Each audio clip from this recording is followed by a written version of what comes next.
If we can explain why the Ukrainian language is very important, our conversation will be most effective and impactful if we speak in Russian. I speak Russian perfectly, of course, and I understand everything you are talking about. However, I can't respond in Russian the entire interview. It's because this is how it is today. I am not making anything up. You can see it all for yourself. You can feel and hear it.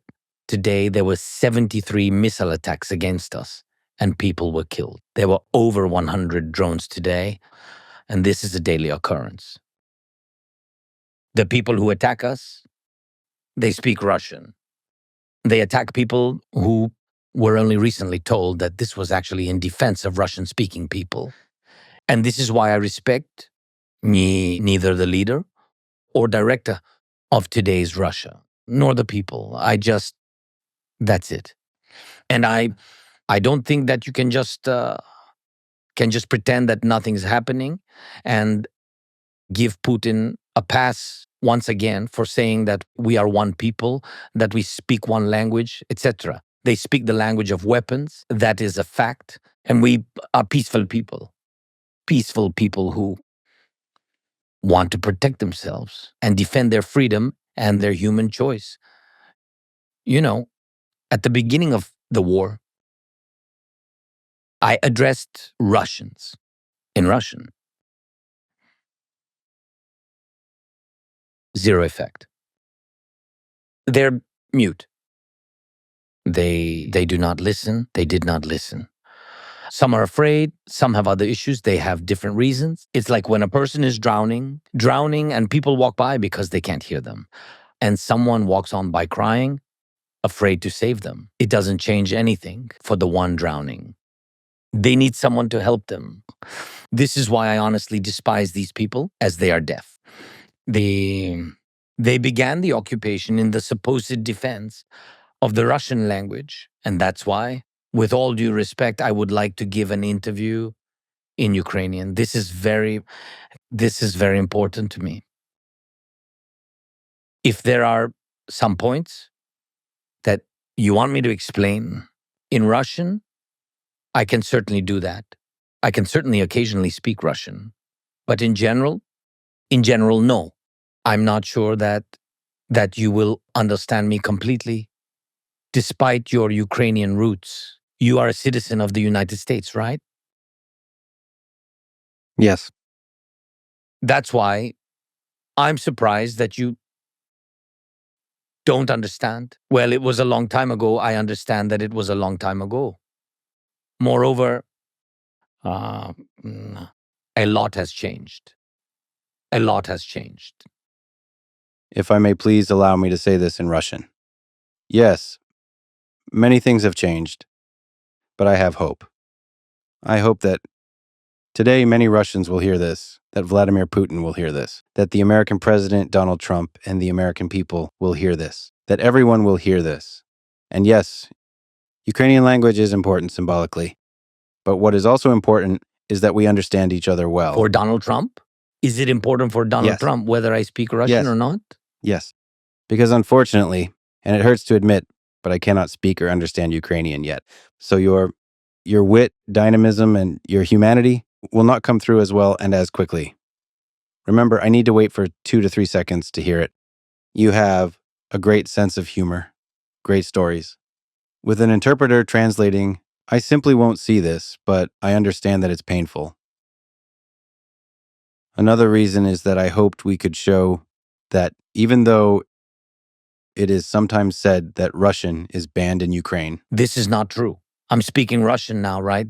We have people who speak Russian. This is not true, really. It's not. It's really not true. We disrespect Russian now because of Russians. That's all. When they were saving Russian speakers, they killed Russian speakers, many people who actually, many of whom are in the East, right? In the East, they lived in the East. They destroyed their houses, destroyed their lives. It's not a rhetorical thing. It's not all talk and blah, blah, blah. I don't have time for blah, blah, blah. Yes, so it's a very, very important and sensitive moment. The message is that we are not one nation. We are not, the same country. We're different countries. Yes, different countries. And I think what is most important is what we're talking about, not how. We're speaking about it. This is what I think. You're a smart guy. So you have a lot of experience in dialogue of this kind. That's why I think you will understand me. Yeah. Anyway, I think it is far better for Donald Trump to hear my English, not my Russian. Your English is much better than my Ukrainian. You're getting better and better That's every true. I'm a very honest guy. That's why I will be very honest with you. Okay. Your Ukrainian is not very good, but we will work on it. Yes. I have many flaws. That's one of them. Sometimes I can speak English. Sometimes, as I understand, we can be very flexible, right? Very flexible. Spanish, Swahili. Yeah, you see? Yeah. We are Javier very Malay needs to flexible. understand us. So By the way, Javier understood me without any words. the language of love, Yeah. maybe. Of respect. Respect. I respect him. Yeah. I had a very good conversation with him. Really brilliant. May I sometimes speak Russian and sometimes English? Yes. You can use any language you like. And I think that's a very good rule for this first meeting between us. As you said, maybe we will meet in the future for the second time. Second and third and fourth? Yeah, this is good. You can ask questions in the language you'd like, and I will answer in the language I can. Well, you said you wanted to meet by the sea at some point. So for our next meeting, let's meet by the sea. With pleasure. Next time, it would be much better to meet by our Ukrainian Black or our Azov Sea. You know, I have traveled to many cities in Ukraine, but I have never been to Odessa. And everyone tells me that, and I don't know why. You have to. Can you explain to me why everyone loves Odessa so much? What's there? You know, what's in Odessa? That's how they say it. What's there? In Odessa, we've got it all. Okay. Odessa, I love Odessa because of its particular temperament. People have their own accent, and there are many nationalities, you know. There are a lot of stories. Authentic Odessa cuisine. By the way, you know, the cuisine is very different from others. The dishes are not like any other dishes, and everything is very tasty. Also, there are beautiful people. And today, you know,